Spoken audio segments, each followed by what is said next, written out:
This is Democracy Now!, democracynow.org, The Quarantine Report. I'm Amy Goodman, joined by my co-host, Nermeen Sheikh. Hi, Nermeen. Hi, Amy, and welcome to our listeners and viewers around the country and around the world. Well, Republican lawmakers are continuing their attack on schools for teaching students about the true history of the United States, from the genocide of Native Americans to the legacy of slavery. Last week, Senate Minority Leader Mitch McConnell wrote a letter to Education Secretary Miguel Cardona criticizing what he described as the department's promotion of revisionist history, including the New York Times 1619 Project, which re-examined the pivotal role slavery played in the founding of the United States. In his letter, McConnell wrote, quote, "Americans never decided our children should be taught that our country is inherently evil," he said. New York Times reporter Nicole Hannah-Jones, who created the 1619 Project, responded by saying, quote, "Republicans across the U.S. are pushing laws to mandate so-called patriotic education and to prohibit the teaching of the 1619 Project about the nation's racist past." Well, today we spend the hour looking at an epic new series that delves deeply into the legacy of European colonialism from the Americas to Africa. The documentary is titled Exterminate All the Brutes. It's directed by the Haitian filmmaker Raoul Peck. It's been described as an unflinching narrative of genocide and exploitation, beginning with the colonizing of Indigenous American land. This is the documentary's trailer. Here is the story we have been told in Columbus's travel journal. They were discovered. But there is no such thing as alternative facts. There is something we need to talk about. 3 words that summarize the whole history of humanity: civilization, colonization, extermination. This is the origin of the ideology of white supremacy. This is me in the middle, and I just want to understand. Why do I bring myself into this story? Because I am an immigrant from a whole country. Neutrality is not an option. So you best duck, or get out the way. It's time to own up to a basic truth. A story of survival and violence. We know now what their task truly is. Exterminate all the brutes.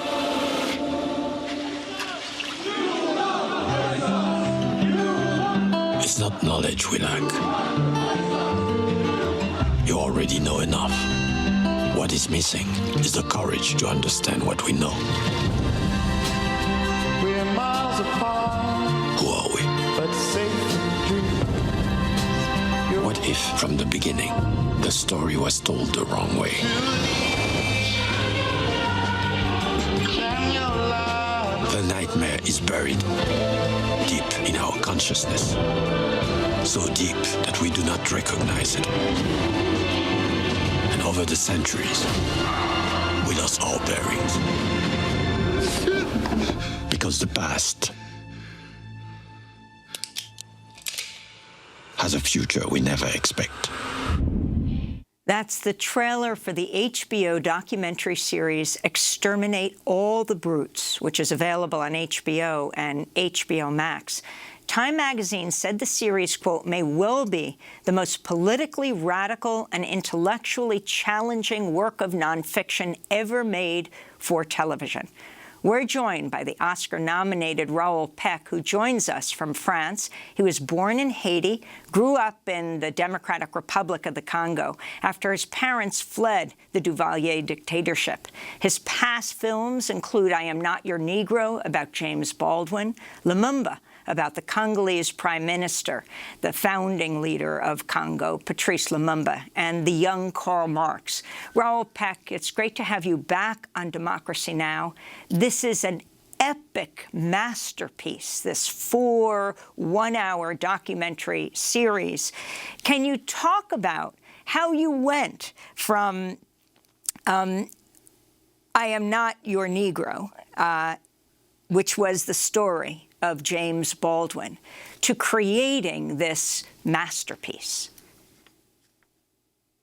Well, basically, after I Am Not Your Negro, I went throughout the world with the film. I was fortunate to be able to see how the film was received in many different places. And one of the common thread through that was the type of reaction that you just mentioned, like Senate Leader Mitch McConnell. This denial is somehow a sign that they feel that they are entrenched now. They are attacked. There is great fear about some sort of civilization going overboard. And it's, for me, it's it's a symbol that the type of lies, the type of propaganda, the type of abuse that we have been subject to during all these years. I'm old enough to have heard many other people like Nick Santorum, Mitch McConnell, and many others throughout the years. The only difference now is that we have the means to counter them. We have the means to tell the real story. And that's exactly what I decided to do, to once for all put everything on the table without any semblance of holding back my punches. It was, everything is on the table. I've been on the table for a long time, except that it was in little bits everywhere. And because, science, sociology, and anthropology, etc., politics have been cut up in little pieces. So we lost the wider perspective. And the film does exactly that, to bring us to the core story, to have the whole matrix of the last 700 years of basically Eurocentric ideology and narrative. Well, Raoul Peck, in providing this broader historical context, you trace the origins of contemporary modern forms of biological racism to the Spanish Inquisition and the so-called purity of blood statutes, that is, limpieza de sangre. That was a means of distinguishing old Christians from conversos, that is, Jews, but also Moors, from the pure blood of Christians. These laws, you say, are the antecedents of the ideology of white supremacy. For the first time in the world, the idea of race based on blood was enshrined into law. So how should we understand the continuities between the purity of blood statutes and the forms of racist violence we witness today? Because the entire argument of this truly magnificent work is that the past is not really past. It is, as you say, the past has a future that we can't anticipate. Well, the thing is that we are accustomed to not see history as a continuity, as you say. And we came from a very specific history. And we are not, some sort of a tribalist, tribe where that came up nowhere. Today's civilization is basically embedded in the capitalistic societies. And that story started around the 10th and 11th century with the first accumulation of riches, accompanied by killing and exiling of Jews, killing Muslims, trying to go all the way to Jerusalem. And those first crusades were able to, create a lot of, or not create, to basically extract a lot of riches that allows the monarchy to be able to finance trips to discover new roads to the east. And the accident, which it was, of the so-called discovery of the new continent, was not something they planned, but and when it happened, they basically created a totally new concept, which is the concept of discovery. And from that day on, you could just go somewhere, put a flag, deploy military flanks and say, this is mine, no matter who was on that land before. And I remind you that at the time of Columbus, there were basically 100 million people on both continents in America. So you can imagine what it meant. Within 100 years, more than 90% of them were totally annihilated. So it's a very specific moment in the history of the modern world. For the US, it seems like it's the beginning of a new world, but it's not. It's a continuity of a lot of action that have been, the source of European civilization, basically. To a clip from Exterminate All the Brutes, where you explain settler colonialism. From the beginning, the extension of the United States from sea to shining sea was the intention and design of the country's founders. Free land was the magnet that attracted European settlers. This particular form of colonialism is called settler colonialism. But as a system, it requires violence. It requires the elimination of the natives and their replacement by European settlers. And this is another clip from your series, Exterminate All the Brutes. In this dramatized scene, a white man, played by the actor Josh Hartnett, engages in a standoff with a Native American woman leader. I did not want to spill Seminole blood. Kill Seminole children, Seminole women. Give us back the American property you stole from our good fellowmen, planters, and settlers, and I let you move to the Indian territory the U.S. government has provided for your people. You call human beings your property? They're slaves. You steal land. You steal life. You steal humans.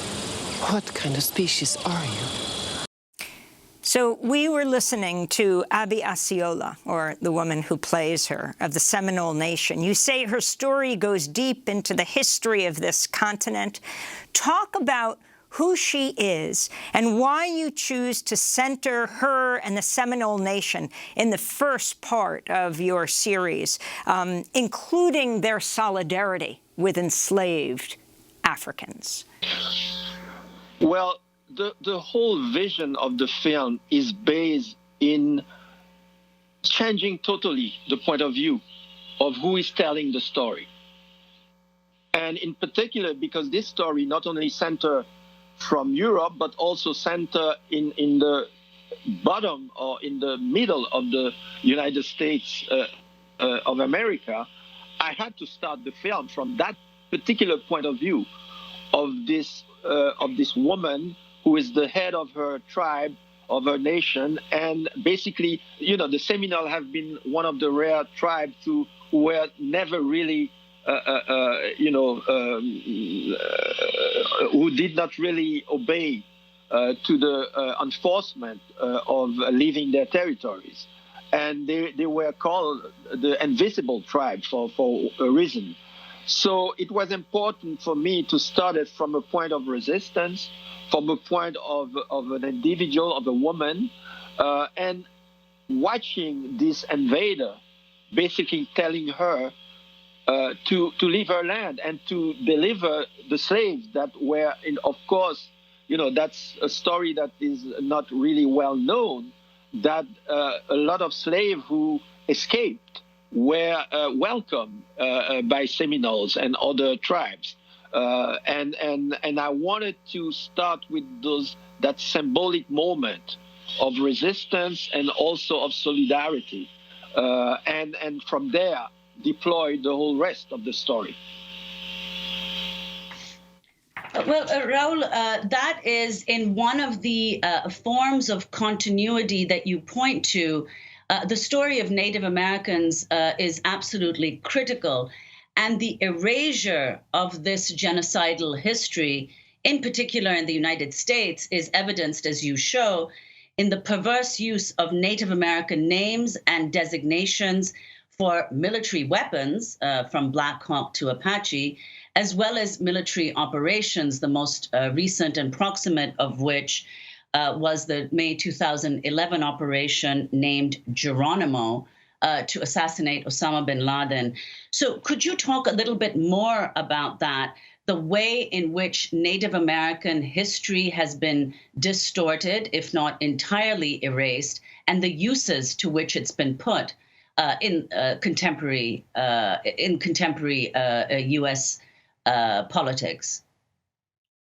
Well, it's clear that, and you see that throughout the film, through different type of device or type of stories, level of stories in the film, is how everything is somehow connected. You know, the history of the Native American, which is for me the core story, whether it has been pushed out and erased sometimes, or told the wrong way, it's like a phantom. It's already there. You can't get rid of it. You know, there are so many skeletons in those boxes that, you know, they come up, and they are more and more coming out, and it's ironic that the very powerful U.S. Army, who was basically at its core created not only to fight the British at the beginning, but after independence, it was basically used to kill Indians and to keep slaves, black slaves, on the plantations. So basically, the U.S. Army at the beginning was the militia, you know.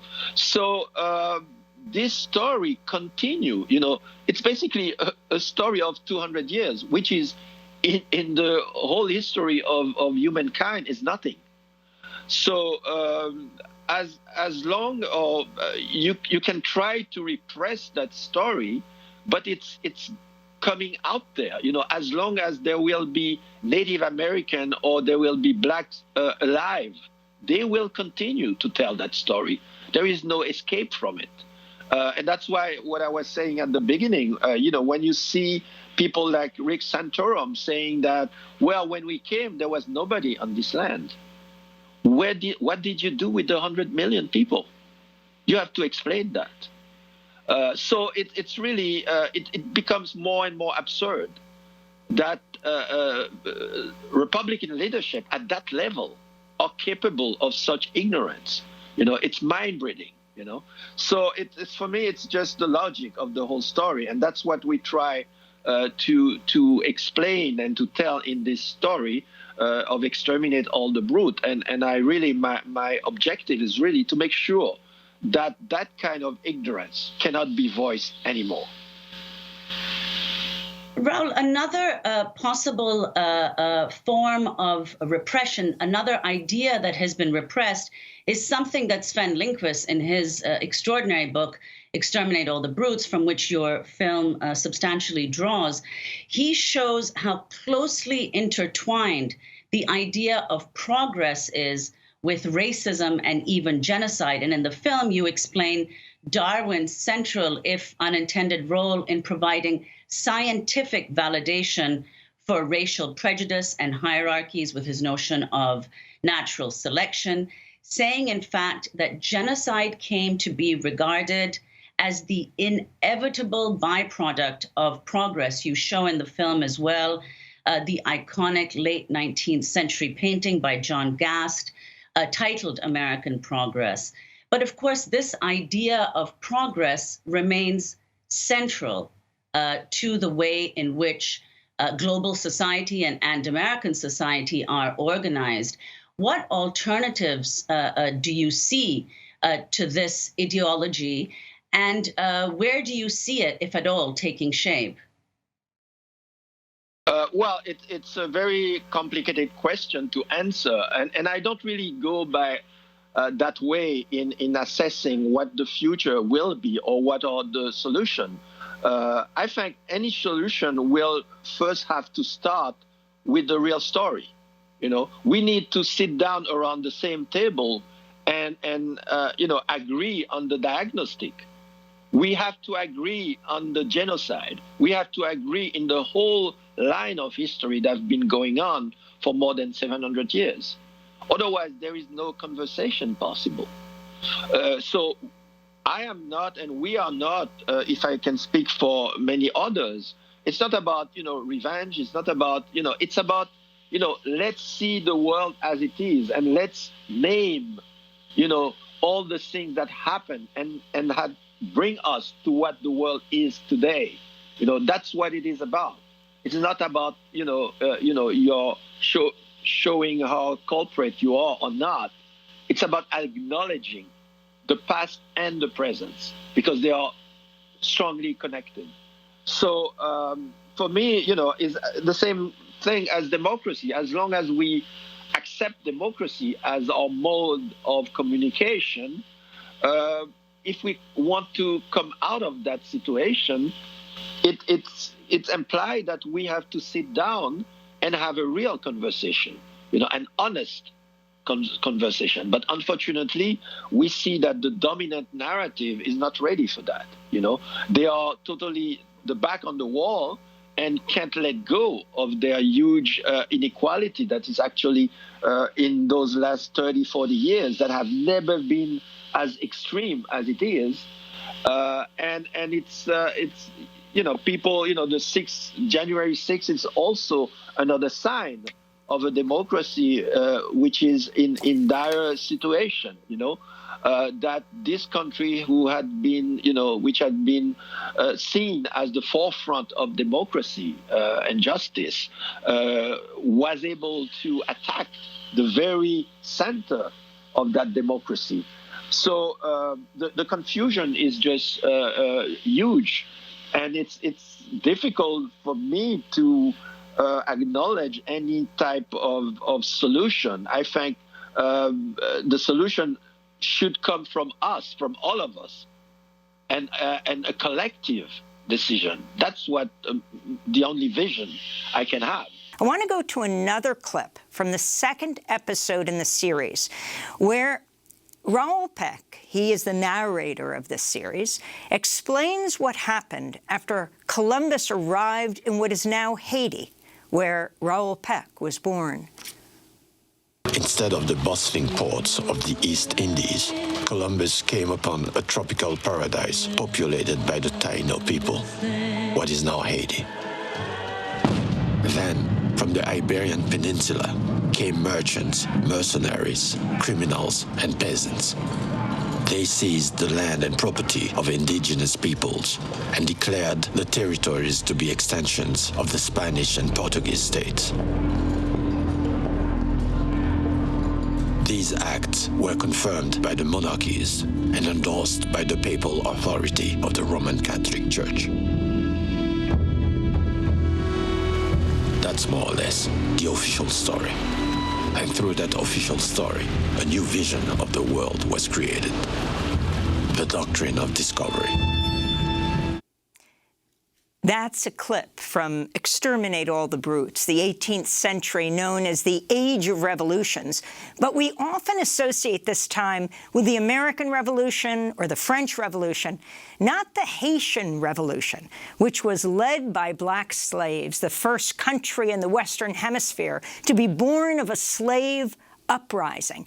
You say, Raoul Peck, the only revolution that materialized the idea of enlightenment, freedom, fraternity, and equality for all. Haiti becomes a republic, and the U.S. Congress would not recognize it for decades, fearful that the fact that Haiti was born of a slave uprising would inspire the enslaved people of the United States to rise up as well. Can you talk about the erasure of the Haitian Revolution, your own country, Haiti, its significance for you, and how the U.S. dealt with Haiti all of these years? Well, the best words for this is what Michel Rolf Trouillot have written about silencing the past. It was key for the U.S. and all the other European powers to silence the Haitian Revolution because it was, in their eyes, worse than Cuba in the 50s. We were under a strict embargo because all of them had economy that still relied on slavery. And Haiti was the worst example they could have. And Haiti was also beating them in terms of their own ideology of enlightenment. Because Haiti, the first constitution of Haiti, basically stated that any man or woman or person who set foot on the island is a free person. And none of the others revolution dared go so far because they were totally involved in slavery and were profiting from it. So there was no way that the Haitian Revolution could be accepted. So when people say that America is the first democratic country in the Western Hemisphere, it's not. It's Haiti. So and the story continues until today. We have a history of being attacked, of being invaded, of many of our leaders come to power with the acceptance of the U.S. Government, and it continues until today. Basically the last two presidents we had came into power thanks to the support of the U.S. Government. So we have, unfortunately, a long story of abuse from the United States and also of resistance, because one thing that we can say is that the Haitian people were always, whether it take 30 years, 5 years or 2 years, they always make sure that they can get rid of those corrupt leaders. I want to ask about one of the critical issues, Raoul, that you raise in the last part of the film, a critical question. You talk about your own experience living in Berlin, where you lived for 15 years and were also a film student where you made a film on a Nazi torture compound. You say when you were there that you thought a lot about how a country that's produced some of humanity's best philosophers, scientists, and artists also operated one of the most devastating, scientifically run and engineered killing machines. Now, many people have reflected on this question and the seeming contradiction in this fact by concluding that the Holocaust was some kind of historical aberration. In other words, that it stands very much outside the history of the Enlightenment and the ideas of humanism and universalism on which it apparently stands. But your film seems to suggest, even as this is raised as a question, your film suggests that other conclusions could be drawn. Could you talk a little bit about that? Well, it's nothing new. In fact, there are many scholars that have worked on that specific question for the last 50, 60 years. And of course, there is resistance to say that the Holocaust was a very special moment in the life of Western civilization. But it's not. It's a continuity of a will of genocide, a will of eliminate people that are deemed inferior. The structure of genocide are always the same. The person who invented the word genocide, Raphael Lemkin, in 1943. We went to the New York Public Library, and in that library, in his file, there is a list of something around 42 previous genocide before the Holocaust. And he included in it, of course, the genocide against the Native American people. So, trying to make any type of genocide special, I think, is a really not correct way of seeing the history of humankind. They all copied from each other. They are all, of course, specific. You can't directly, compare the genocide in Rwanda with the genocide in Cambodia and with the Holocaust. They have different, ideological reason. They have different historical reasons, they have different people involved. But as a structure, as a system of genocide, they all obey the same pattern of first, pinning down a special category of person, of people, and then start saying that we are superior to them, and they are insect. And as soon as you come to the point where they are animal, or they are savages, or they are insects, you are allowed to kill them. And that's the excuse that was always needed for every imperialist, for every conqueror, in order to eliminate whoever was in the land they wanted to conquer. So it's similar. It has been similar throughout the history of humankind. And it became more specific within the concept of the capitalistic society, because then it was also linked to profit. It was also linked to make bigger territories in order to exploit large communities. So I have had that discussion many years ago, including in Germany. But today, I think we should move past that. What I would call the confrontation between who got the biggest pain. Do we put slavery confronted to the Holocaust, or the Rwandanese pain? It's not about that. We are all from the same human family. It's not about who have suffered the more. I think we have to acknowledge every piece of history that happened on this planet, and we have to give responses to them, and we have to explain why they happened. And because it's the only way that eventually we can prevent them to happen again and again. And we want to talk more about that after this last clip from the series, Exterminate All the Brutes. Trading human beings. What sick mind thought of this first? Brought by force and pushed to death. Slavery, or the trade, as they refer to it euphemistically. A state-sponsored genocide. What does this say about a civilized world? So, if you could talk more about what this does say, and going back to the beginning, talking about genocide, the term coined by Raphael Lemkin, colonization,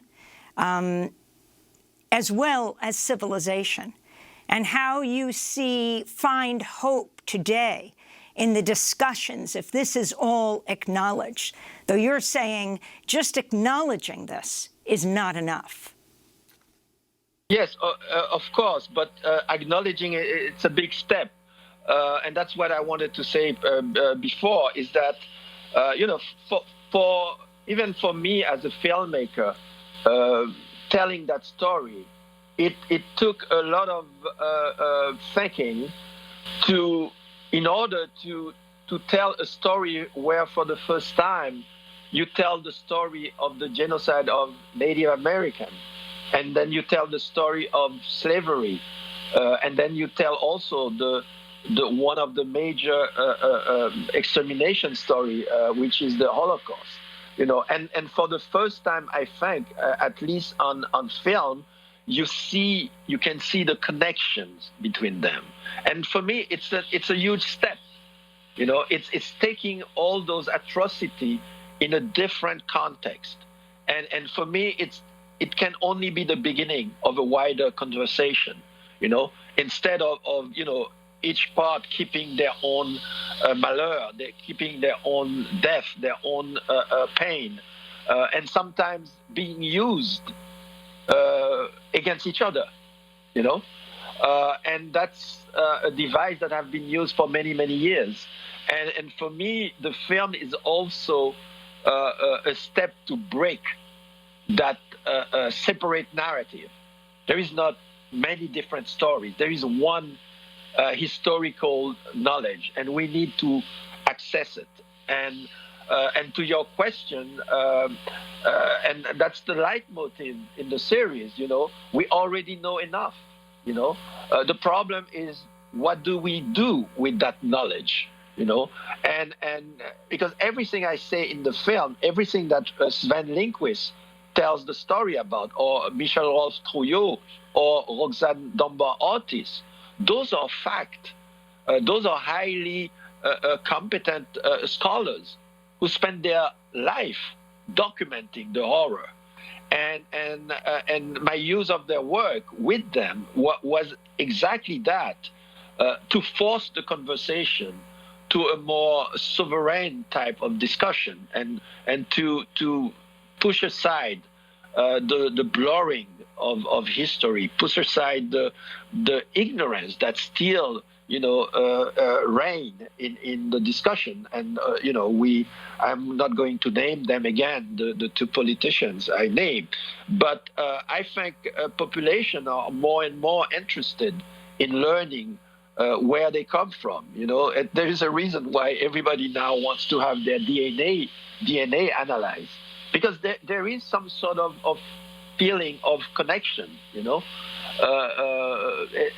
it's our job as filmmakers, and you as journalists as well, to lay that in plain sight, and then we can say, okay, what do we do with this? That's exactly. We just have a minute. What do we do with this? Your film begins and ends with the same line that Sven Lindqvist says again and again. It's not knowledge that we lack. What is missing is the courage to understand what we know and draw the conclusions. How does your film and the work of these other authors enable that courage? I was primarily educated by Jesuits, and one thing is maybe from that I believe in the notion of knowledge. I believe in the notion of learning the truth, and the film for me is the first step. And my wish is that every school, every university is able to watch the film and have discussion around it. Because that's you cannot go further if you don't know your own history, whatever the side you are on. But you need to know, and it's not about accusing you of anything. It's about facing your reality, because you can't understand what's going on. You can't understand why policemen are still killing black kids and black men and black women in this country if you don't know where it comes from.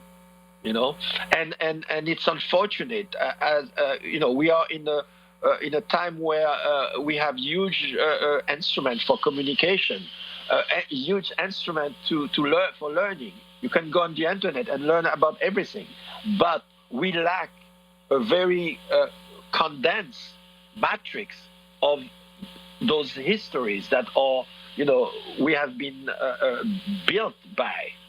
And each one of us need to do our homework. Otherwise, I don't see any non-violent outcome out of this.